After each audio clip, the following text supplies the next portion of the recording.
Assalamualaikum warahmatullahi wabarakatuh. Alhamdulillah, wassalatu wassalamu ala rasulillah wa ala alihi wa sahbihi wa mawalah, wa la hawla wa la quwwata illa billah. Subhanaka la ilma lana illa ma 'allamtana innaka antal alimul hakim. Amma ba'd, fa inna asdaqal hadithi kitabullah wa khairul hadi hadi Muhammad sallallahu alaihi wasallam wa syarrul umuri muhdatsatuha wa kullu muhdatsatin bid'ah wa kullu bid'atin dhalalah wa kullu dhalalatin finnar. Ma'asyiral muslimin wal muslimat, al musyahidin wal musyahidat, saudara-saudari para pecinta ilmu dan para pendengar Radio Rabbani dan KMTV dimanapun berada, rahimani wa rahimakumullah. Alhamdulillah, kita bersyukur kepada Allah Subhanahu wa taala pagi yang barakah ini kembali Allah izinkan kita untuk membuka lembaran hari kita dengan kebaikan dan amal saleh. Mudah-mudahan Allah memberkahi hari kita dan membimbing kita serta menjaga kita dari segala keburukan dan kemaksiatan. Salawat dan salam senantiasa kita ucapkan untuk Nabi kita yang mulia sallallahu alaihi wasallam, untuk keluarga beliau, para sahabat yang telah berjuang bersamanya demi agama Allah Subhanahu wa taala, dan kepada siapapun dari umatnya yang setia berpegang teguh dengan sunnahnya sampai hari kiamat kelak. Untuk orang-orang yang telah berjasa dalam hidup kita, kedua orang tua kita, ibu bapa kita yang telah mendidik kita dan memberikan kasih sayangnya kepada kita serta perhatiannya sehingga kita tumbuh besar jadi orang-orang yang tahu dengan kewajiban dan tugasnya sebagai seorang muslim. Semoga Allah Subhanahu wa taala membalas segala kebaikan orang tua kita dan menerimanya di sisinya. Allah jadikan tempat yang paling mulia untuk mereka. Kepada para guru, para masyayikh, para asatizah yang telah memberikan ilmunya kepada kita, semoga Allah Subhanahu wa taala jadikan kebaikan-kebaikan di sisinya, serta Allah berikan pula kepada mereka keberkahan di dalam hidup mereka, anak dan keturunan mereka. Allah muliakan di sisinya. Ikhwani wa akhwati fiddin, kembali pagi ini kita melanjutkan kitab Al-Mulakhas fi Syarhi Kitab Tauhid pada halaman yang ke-174. 174 masih dalam pembahasan bab yang datang memberikan peringatan keras terhadap orang-orang yang beribadah kepada Allah di kuburan orang saleh, apalagi mereka menyembah orang saleh tersebut. Pagi ini kita melanjutkan pembahasan dengan membaca sebuah ungkapan yang dinukil oleh Syekh Muhammad Ibn Abdul Wahab dengan mengatakan faqad naha anhu wa huwa fi akhiri hayati. Ini kelanjutan dalam pembahasan sebelumnya, dan Nabi SAW telah melarang dari perbuatan itu, wa huwa fi akhiri hayati, dan dia di akhir hayatnya sallallahu alaihi wasallam. Thumma innahu la'ana wa huwa fi siyaqi man fa'alah. Ya, kemudian Nabi SAW melaknat wa huwa fi siyaq man fa'alah, ya, dan dia dalam siyaqul ayat, ya, siyaq dari orang-orang yang mengerjakannya. Wassalatu indaha min zalika, dan di antara bentuknya salat di si kuburan, wa illam yubna masjid, walaupun tidak dibangun di sisinya masjid. Wa huwa ma'na qawliha, dan ini makna dari perkataannya khusya yuttakhadha masjida. Ini artinya Nabi khawatir kuburannya dijadikan masjid. fa inna as-sahabata lam yakunu liyabnu haula qabrihi masjidah. Dan para sahabat sallallahu alaihi wasallam, ya para sahabat Nabi ya sallallahu alaihi wasallam, lam yakunu, dan mereka ini lam liyabnu haula qabrihi masjidah, tidak membangun di putar di sekeliling masjid Nabi, kuburan Nabi itu masjid. Wa kullu mawdi'in yusalla fihi yusamma masjidah, dan setiap tempat yang dilakukan di situ salat disebut dengan masjid. Kama qala sallallahu alaihi wasallam, ju'ilat lil ardu masjidan wa tahura. Dan salah satu kelebihan yang diberikan kepada Muhammad SAW, dijadikan bumi ini ya sebagai tempat masjid dan suci bagi umat ini. Artinya dimanapun kita pergi, di situ tidak ada masjid, ya boleh kita misalnya salat di belahan bumi Allah ini dimanapun, karena memang dibolehkan. Dan salah satu kelebihan Nabi Muhammad SAW, dijadikan bumi ini suci, bersih, boleh kita melaksanakan salat dimanapun. Nah, dijelaskan oleh Syekh Shalih Al-Fauzan bahwa hadza, arti yang mana, faqad naha anhu fi akhir ayati. Di sini dijelaskan ya, hadza min kalami Syekh Al-Islam Ibnu Taimiyah rahimahullah taala, dari perkataan Syekh Al-Islam Ibnu Taimiyah yang dinukil oleh Syekh Muhammad ibn Abdul Wahhab, yuwaddihu bihi ma tadullu alaihi al-ahaditsus sabiqah fil bab, yang menjelaskan perkataan atau hadis-hadis yang sebelum ini, ya, seperti yang pagi kemarin kita baca tentang hadis Jundub bin Abdillah al-Bajali, ya, sahabat Nabi yang mulia, di mana beliau mendengarkan Nabi SAW berbicara 5 bi khams, ya, qabla wafati, entah 5 hari atau 5 tahun sebelum wafatnya beliau, bahwa Nabi SAW ya, membebaskan dirinya kepada Allah dari mengambil seseorang untuk kekasihnya, karena Allah sendiri telah menjadikan dia kekasih Allah, sebagaimana Allah menjadikan Ibrahim kekasihnya. Andaikan saya, kata Nabi SAW, menjadikan seseorang sebagai kekasih, maka pasti aku jadikan Abu Bakar As-Siddiq radhiyallahu ta'ala sebagai kekasihnya. Nah, lalu di akhir hadis itu Nabi mengingatkan kita bahwa orang-orang sebelum kalian, di sini maksudnya al-Yahud wan Nasara, mereka dahulu menjadikan kuburan para nabi mereka itu sebagai masjid. Nabi mengingatkan di akhir perkataannya itu, maka jangan jadikan kuburan itu masjid. Maksudnya, kalaupun tidak dibangun masjid, jangan kalian sholat di situ. Ya, jangan kalian sholat di situ. Dan para sahabat tidak membangun di sekeliling masjid, di sekeliling kuburan Nabi itu masjid, tidak. Dan para sahabat juga tidak sholat di situ. Nah, kata Nabi SAW, fa inni anhaakum an zalik, aku melarang kalian hal itu. Nah, ini salah satu bentuk penjelasan yang dinukilkan oleh Syekh Muhammad Ibn Abdul Wahhab dari perkataan Syekh Al-Islam Ibnu Taimiyah yang menjelaskan beberapa hadis sebelum ini. Nah, perkataan Syekh Al-Islam Ibnu Taimiyah dijelaskan oleh Syekh Shalih Al-Fauzan, faqauluhu faqad naha anhu fi akhir ayati, ya, kama fi hadis Jundub, sebagaimana yang terdapat dalam hadis Jundub tadi. Di akhir hayatnya, 5 malam atau 5 tahun sebelum wafatnya, beliau menyampaikan itu. Wa qawluhu thumma innahu la'ana wa huwa fi siyaq man fa'ala kama fi hadis Aisyah sebelum ini, ya, di dalam siyaqul hadisnya dia melaknat orang yang melakukan itu, hadis Aisyah sebelum ini. Wa qawluhu was salatu 'indaha min dzalik in ittikhadhiha masajid, artinya orang yang menjadikan kuburan itu masjid, tempat di mana orang salat di situ.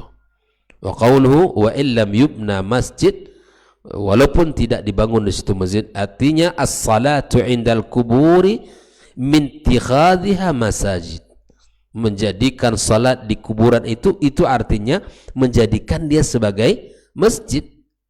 Al-mal'unu man fa'ala, terlaknat orang yang mengerjakan itu. Jadi jangan bangga pula salat di kuburan, terlaknat mereka itu. Dilaknat oleh siapa? Oleh Nabi kita SAW. Tidak boleh.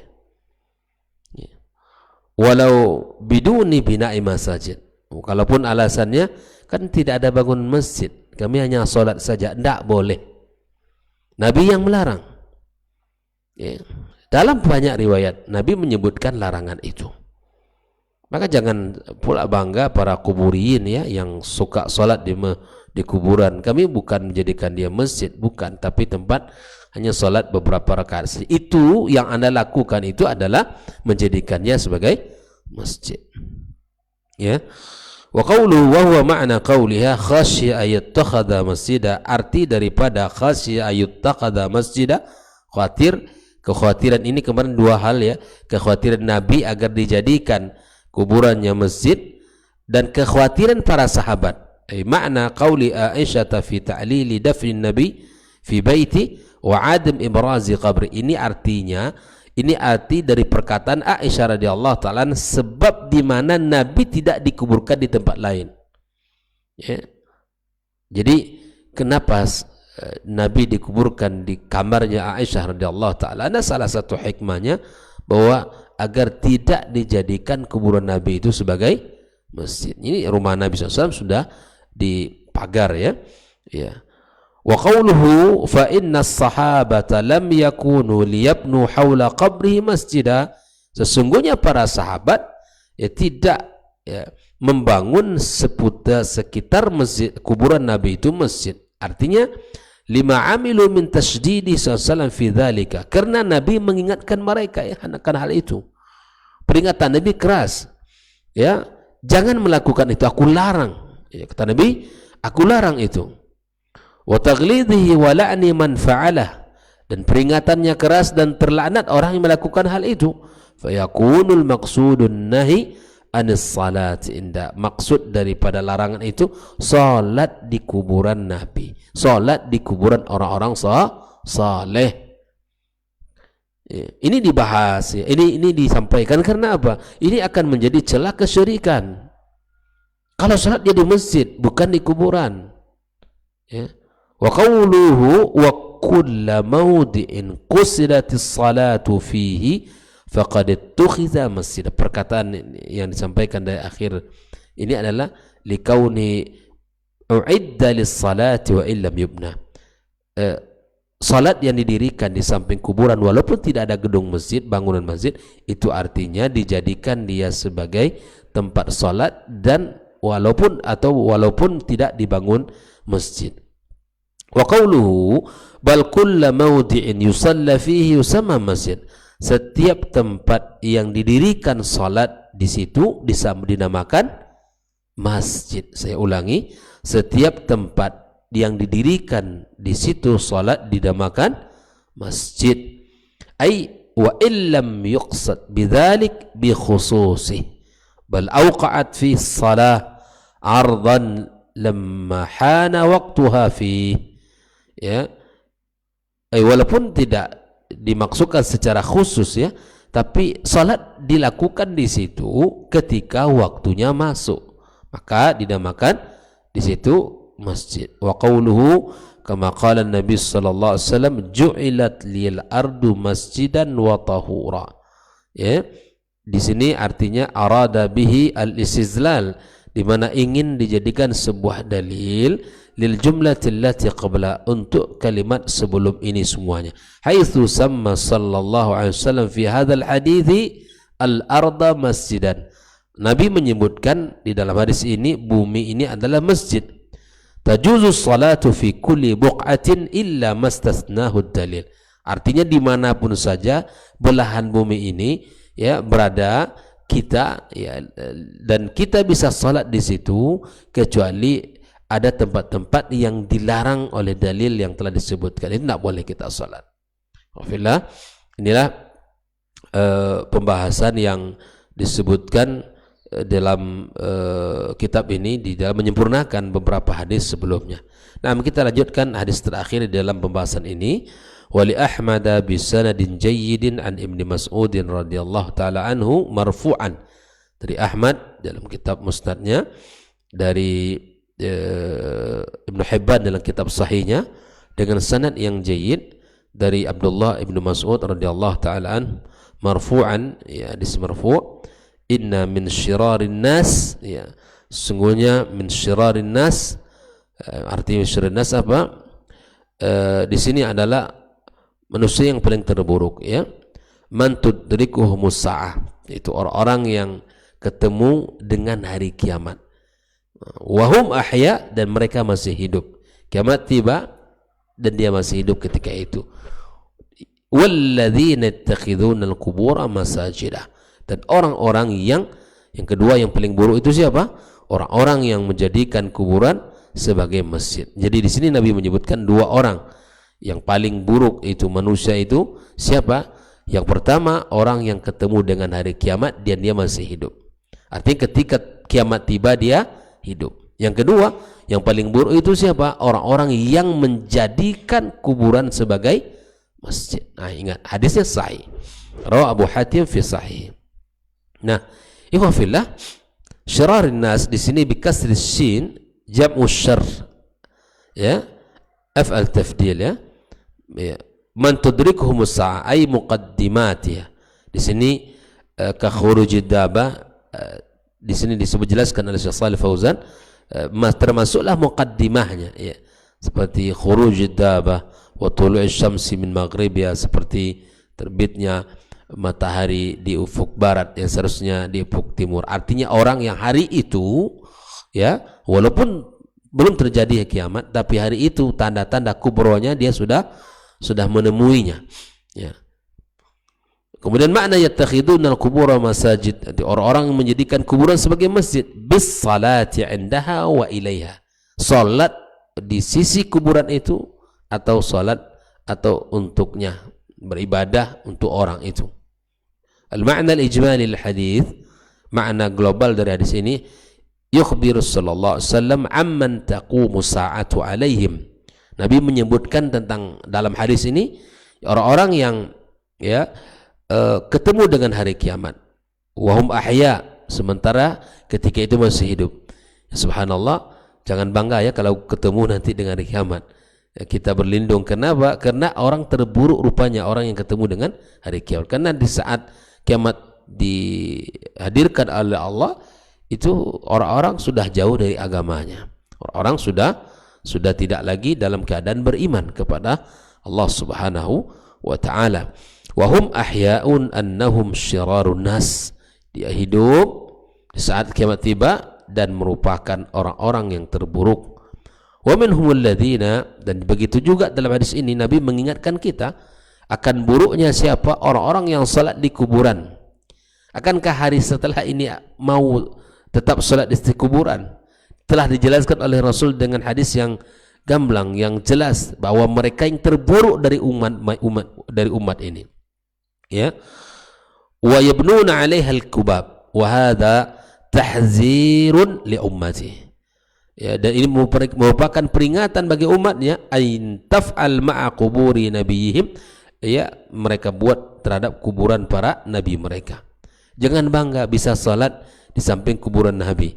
Maksudnya, ya, kalau kita di Masjid Nabawi, hakikatnya kita bukan salat di samping kuburan itu, artinya bukan mengarah ke situ. Orang memang kalau hari ini kita lihat, ya, di dekat Raudhah itu kan ma baina baiti wa mimbari raudatun min riyadil jannah. Ada sekat. Jangan dikira orang-orang yang salat di Masjid Nabawi itu salat di kuburan. Itu salah Anda memahaminya. Ya. Sesungguhnya kuburan Nabi itu pada awalnya di luar masjid. Karena terjadinya perluasan dan kuburan Nabi tidak mungkin diangkat. Dan rumah Nabi SAW adalah di samping masjidnya. Ya, maka dalam perluasan itu, ya, sehingga termasuklah rumah Nabi SAW yang diperluas. Jadi jangan mendatangkan syubhat baru. Kalian melarang orang-orang membangun, ya, masjid di samping kuburan. Lah, kita lihat di Madinah, ya, Masjid Nabawi sendiri di samping kuburannya. Ini syubhat. Bahwa hukum asalnya bahwa rumah Nabi sallallahu alaihi wasallam di luar masjid, terjadi perluasan, maka akhirnya rumah Nabi itu masuk dalam perluasan Masjid An-Nabawi Asy-Syarif. Ya, makanya subhanallah, kita yang bisa berangkat ke sana, kita bisa lihat ya bagaimana para polisi ya, para penjaga dan petugas Al-Haram ya, menjaga setiap orang yang lewat mengucapkan salam kepada Rasul SAW. Masuk dari babus salam, ya, kemudian kita mengucapkan salawat kepada Rasul, mengucapkan salam kepadanya, mengucapkan salam kepada Abu Bakar As-Siddiq, kepada Umar bin Khattab radhiyallahu taala anhuma, ya, wa ardah. Jadi bukan pembahasan kita. Apa yang kita lihat di Masjid Nabawi hari ini itu tidak termasuk membangun masjid di samping kuburan, karena Masjid Nabawi itu sendiri telah dibangun sebelumnya, ya kan, sebagai bentuk masjid Nabi kita SAW, dan rumah beliau itu di samping Masjid Nabawi. Nabi SAW dikuburkan di kamarnya Aisyah radhiyallahu taala anha. Dengan terjadinya Al-Futuhat, kemudian akhir ini negara Arab Saudi memperluas Masjid Nabawi, dan Masjid Nabawi diperluas ya, dan kemudian pada akhirnya ya rumah beliau termasuk dalam ya hitungan masjid itu sendiri. Maka ikhwafillah rahimani rahimakumullah, jangan didatangkan suatu baru bahwa di Arab Saudi sendiri dibangun Masjid Nabawi di samping kuburannya. Bukan, duluan masjid daripada kuburannya Nabi sallallahu alaihi wasallam. Dan orang yang salat di Raudhah bukanlah salat arah ke kuburan Nabi, bukan salat untuk Nabi, tidak. Ya, orang yang salat di samping Raudhah bukan salat di samping atau dengan tujuan salat untuk Nabi sallallahu alaihi wasallam, karena orang salat di Raudhah ya karena memiliki keutamaan, keutamaan yang sangat tinggi. Nabi SAW bahwa doa-doa kita sangat mustajab di Raudhah tersebut. Ya, Raudhah itu yang mana? Ma baina baiti wa mimbari, antara rumah saya dengan mimbar saya itu Raudhah. Raudhah itu taman surga. Maka perbanyaklah doa di situ, karena doanya mustajab. Ya. Maka di sini sebuah peringatan bagi umatnya untuk melakukan apa yang dilakukan oleh orang Yahud dan Nasrani, menjadikan kuburan Nabi mereka sebagai masjid. Wasalihihim, dan kuburan orang-orang saleh mereka. Mithla fi'li haula'il asyrar, seperti perbuatan orang-orang yang jahat. Munasabatul hadits al-bab, ketersusunan hadis dengan bab yang sedang kita baca. Anna fihi tahdzir, dalam hadis ini terdapat peringatan ya, min ittikhazil quburi masajid, menjadikan kubur itu sebagai masjid, tidak boleh. Yusalla fi sahatiha, didirikan salat ya, wa yutabarraku fiha, ya, didirikan salat di seputar kuburan dan bertabaruk dengan kuburan itu. Li'annahu dhari'atu ila syirki, dilarang karena itu adalah celah untuk menuju kesyirikan. Maka oleh karenanya ikhwafillah, di antara pelajaran yang bisa kita ambil dari hadis ini, ma yustafadu minal hadis, satu, at-tahziru anis salati indal kubur, peringatan ya dari orang-orang yang mendirikan salat di sisi kuburan, li'annahu wasilatun ila syirik, ini wasilah kepada kesyirikan, tidak boleh ya, ini dilarang di dalam agama kita. Yang kedua, anna man ittakhadha kubur as-salihin masajida lis-salati fiha fahuwa min syiraril khalqi, orang-orang yang menjadikan kuburan orang saleh mereka masjid yang didirikan salat di situ merupakan orang-orang yang paling terburuk. Wa in kana qasduhu at-taqarrubu ila Allah, walaupun tujuannya adalah untuk beribadah kepada Allah. Jadi tujuan baik tidak cukup, mesti memperhatikan cara bagaimana kita ibadah dan seperti apa kita harus melaksanakan. Itu harus diperhatikan. Tidak cukup seseorang niat baik, seperti kita bahas pada pertemuan sebelumnya, mencuri harta orang dengan tujuan untuk membangun masjid, itu hartanya harta haram, nggak boleh. Mengambil hak orang dengan tujuan membantu anak itu tidak boleh ya. Dan begitu juga beribadah di sisi kuburan orang soleh atau wali-wali yang dianggap wali oleh mereka dengan tujuan at-taqarrub ilallah, ini dilarang ya. Jadi tujuan amal niat baik tidak hanya cukup di dalam beribadah kepada Allah, mesti berdasarkan ya contoh yang benar dari Nabi kita SAW. Yang ketiga, ada saat taqumu ala syirarin nas, hari kiamat terjadi pada saat manusia sudah menjadi manusia yang paling terburuk. Ini kiamat tidak datang pada manusia yang masih didirikan salat, orang masih bertauhid, ya orang masih menjaga agamanya. Insya Allah masih jauh.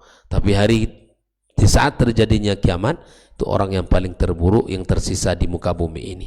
Yang keempat, at-tahdziru anisyirki wa wasailihi wa ma yaqrubu ilaih. Peringatan dari kesyirikan dan wasilah kesyirikan dan apa yang bisa mengantarkan dia kepada kesyirikan. Mahma kana qasdu sahibi tilkal wasail. Seperti apapun tujuannya. Dia dengan tujuan mulia, amal saleh, mendekatkan diri kepada Allah, tapi itu menyelisihi dari sunnah Nabi, maka amalannya tertolak. Maka itu khafillah, luruskan niat, kemudian ikuti contoh. Itu yang paling benar di dalam beribadah kepada Allah Subhanahu wa taala. Jangan kita kemudian tujuan saja yang diperhatikan, niat saja yang diperhatikan, namun dia tidak menjadi bagian ibadah yang terjaga dari tata caranya. Ya. Masih ingat bagi kita ya perkataan Abdullah bin Mas'ud radhiyallahu taala, kam min muridin la yusibuh. Betapa banyak orang yang menginginkan ya suatu kebaikan dari suatu ibadah tapi dia tidak dapatkan, tidak dia peroleh. Banyak orang yang menginginkan itu sebagai ibadah tapi dia tidak peroleh sebagai ibadah di sisi Allah Subhanahu wa taala. Makanya perlu kita perhatikan ikhlas lillah dan ittiba'un Nabi sallallahu alaihi wasallam, karena itulah kunci diterimanya sebuah amal ibadah kita oleh Allah Subhanahu wa taala. Barakallahu fikum. Kita tutup majelis kita pada pagi ini ya, semoga ada ilmu yang bisa kita bawa pulang dan bisa kita amalkan dalam kehidupan kita. Ingat, jangan salat di sisi kuburan dan jangan jadikan kuburan-kuburan itu sebagai masjid, walaupun dengan tujuan niat, dengan tujuan at-taqarrub ila Allah Subhanahu wa taala. Wa sallallahu ala nabiyyina Muhammadin wa ala alihi wa sahbihi ajma'in. Wa subhanakallahumma bihamdika asyhadu an la ilaha illa anta astaghfiruka wa natubu ilaik. Wassalamu alaikum warahmatullahi wabarakatuh.